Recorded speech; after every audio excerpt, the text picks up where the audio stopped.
अस्सलाम वालेकुम फ्रेंड्स, मैं हूं शहजाद मुगल और आप देख रहे हैं टेक नॉलेज। जिस तरह आपको पता है कि गाड़ी में ऑयल चेंज करने के साथ साथ इसका फ़िल्टर चेंज करना भी बहुत ज़रूरी होता है। एटमॉस्फेयर में बहुत ज़्यादा डस्ट होने की वजह से इसका फ़िल्टर चोक हो जाता है। उसके लिए जिस तरह ये फ़िल्टर आप देख सकते हैं, ये ऊपर से बिल्कुल नया नज़र आ रहा होगा आपको इस वक्त, लेकिन आप इसको दूसरी तरफ से देखेंगे तो आपको आइडिया हो जाएगा कि फ़िल्टर किस हद तक चोक हो गया हुआ है। इसकी ब्लॉकेज की वजह से गाड़ी मिसिंग भी करती है, फ्यूल की अच्छी एवरेज नहीं देती, मतलब फ्यूल ज़्यादा कंज्यूम करती है। तो हमें इसे चेंज करने के अलावा एयर प्रेशर से इसकी डस्ट भी साफ़ करवाना पड़ती है, क्योंकि ये फ़िल्टर थोड़ा सा ऑयली होता है। जैसे इसके अंदर डस्ट जाती है तो वो इस ऑयली फ़िल्टर के अंदर जज़ब हो जाती है। ऑयली होने की वजह से, ग्रीसी होने की वजह से जितना मर्जी आप एयर प्रेशर यूज़ कर लें, इसकी डस्ट यहाँ से नहीं निकलती। तो हमें ये नया ही लगवाना पड़ता है, अदरवाइज़ गाड़ी की स्पीड भी कम हो जाती है, मिसिंग करती है और फ्यूल की एवरेज भी ख़राब हो जाती है।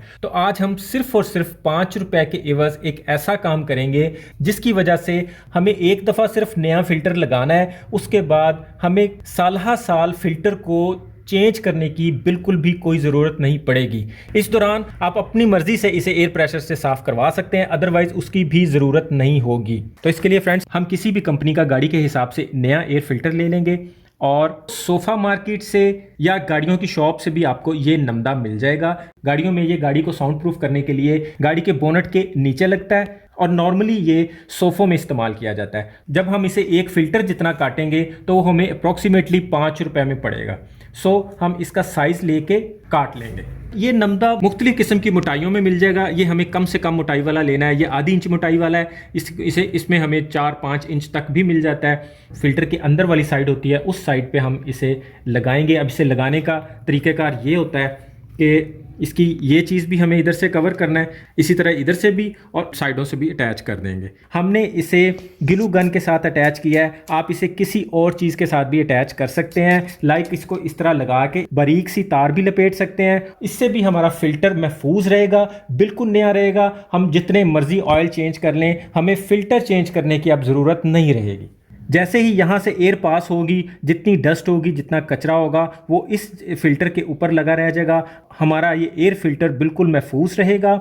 हम इस फ़िल्टर को माइनर सा ऑयल लगा देंगे। ऑयलिंग की वजह से फ़िल्टर के अंदर इतनी भी डस्ट नहीं जाएगी, फ़िल्टर बिल्कुल क्लीन मिलेगा। और जैसे ही हमें लगे कि ये गंदा हो गया है, हम इसे एक दफ़ा उतार के धो के भी दोबारा लगा सकते हैं। लेकिन अगर आप धोना मुनासिब नहीं समझें या आपको लगे कि धोने से ये ज़्यादा क्लीन नहीं हो रहा, तो फिर सिर्फ और सिर्फ 5 रुपए के एवज नया पीस इसके ऊपर लगा देंगे। क्योंकि ये मोटा नहीं होता, सिर्फ फ्लफ़ी होता है। इसकी लगाने की वजह से फ़िल्टर की फ़िटिंग में बिल्कुल भी कोई फ़र्क नहीं पड़ेगा। तो हम इसे यहाँ पे लगा के, तो उसके बाद अब गाड़ी की ड्राइव करके देखते हैं। हम इसे डस्ट में भी लेके जाएंगे। हमने जो एयर फ़िल्टर के साथ काम किया है, इसके बाद ना तो गाड़ी की स्पीड में कोई फ़र्क आएगा, ना ही किसी किस्म की कोई मिसिंग वगैरह का मसला होगा। और चूंकि एयर फ़िल्टर चोक नहीं होगा, इसलिए इसकी फ्यूल की एवरेज भी बहुत अच्छी रहेगी। हमने गाड़ी की ड्राइव की है, इसे हमने डस्ट वाले रोड पे भी चलाया और सादा रोड पे भी चलाया है। इसकी स्पीड में या इसके पिक में ज़रा भी फ़र्क नहीं आया। अब हम इसके फ़िल्टर को खोल के देखते हैं कि फ़िल्टर का क्या सीन है। तो फ्रेंड्स, पहले वाले और अब वाले फ़िल्टर में आप खुद अंदाज़ा लगा सकते हैं कि इनमें कितना फ़र्क आया है। इसे धो के वॉश करके दोबारा लगा सकते हैं।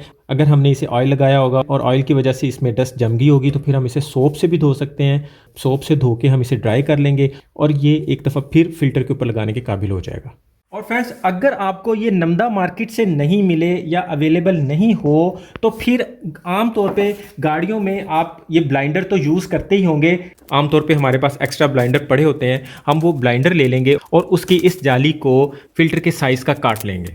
इसे हम ग्लू गन की मदद से इसके ऊपर चिपका देंगे। बेशक यहाँ पे इस तरह लगा के इसके ऊपर भी ग्लू गन लगाते रहेंगे तो ये जाली इसके साथ चिपक जाएगी। तो फ्रेंड्स, हमने ग्लू गन से इसकी जाली को इसके ऊपर अटैच कर दिया है और इसको सर पे लगाने वाला माइनर सा ऑयल भी लगा दिया है। इतना ऑयल भी काफ़ी होगा जिससे बहुत बारीक और ड्राई डस्ट इससे गुजर नहीं पाएगी। और हम जब चाहेंगे इसको उतार के चेंज भी कर सकते हैं और इससे धो के दोबारा भी लगा सकते हैं। तकरीबन 1 माह गाड़ी चलाने के बाद हमने एयर फिल्टर को खोल के देखा तो ऊपर से तो वो डस्ट से भरा हुआ था, लेकिन अंदर से बिल्कुल नया था। ऊपर वाली मिट्टी को हमने ब्लोअर से हटा दिया और दोबारा लगा दिया, जबकि यही डस्ट अगर एयर फिल्टर के अंदर गई होती तो फिल्टर अब तक चोक हो चुका होता। इस जाली की जगह आप स्प्लिट एसी के इनडोर का फिल्टर भी यूज़ कर सकते हैं। ये फोम की शीट भी बहुत अच्छा काम करती है।